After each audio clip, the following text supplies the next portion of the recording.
Hello my friends, welcome back to this month's Virtue video. And as you may remember from last time, we're talking about the virtues of the Church. That the Church is one, holy, Catholic, and apostolic. And so today I'd like to speak to you a little bit about what it means for the Church to be holy. To be holy, from the Hebrew word, means to be set apart.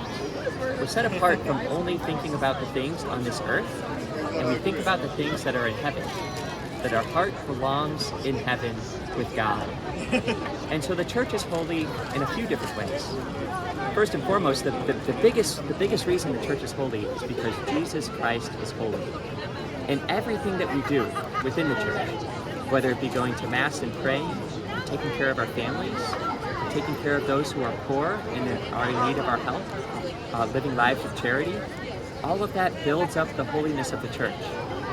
Here in the city of Rome, in the very early days of the Church, in particular, it was the holiness of the Church that was the reason so many people converted and became Catholic.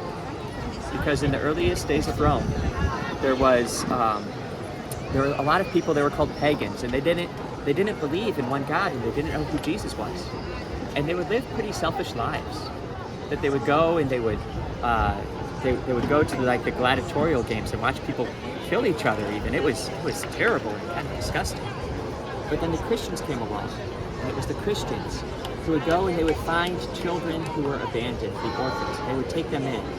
And they would find the sick, and they would take care of the sick. And then they would go and they would gather in their houses, and they would spend hours together singing songs and praying and talking about who Jesus was and telling stories of his life. And so the Christians began to live lives of this beautiful holiness. And that was attractive. As the Romans began to see, who are these people? Who are these Christians? They began to say, I think I want to join them.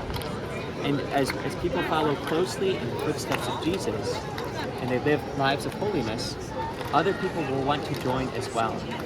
And then ultimately, we're not made for holiness simply here in this world. We're made for the holiness of heaven. That when we go to heaven, we're no longer going to have any selfish desires, but we're going to have perfect love. As we're contemplating God, and we're looking at the face of Jesus Christ, we'll see him face to face, and we'll pray for all the people who are here on this earth, and we'll be filled with complete joy and happiness and peace forever. And that's the holiness that we're made for. And so Kolbe Academy, my challenge for you this month is to live lives of holiness. Perhaps you can even write down as a little exercise, what are those things that I'm doing right now in my life to grow in holiness? Am I doing works of charity? Am I praying certain prayers each day? Because all of us, it's important for us not only to think about God, but to pray to him, so that he himself will make us holy. God bless you, Kolbe Academy.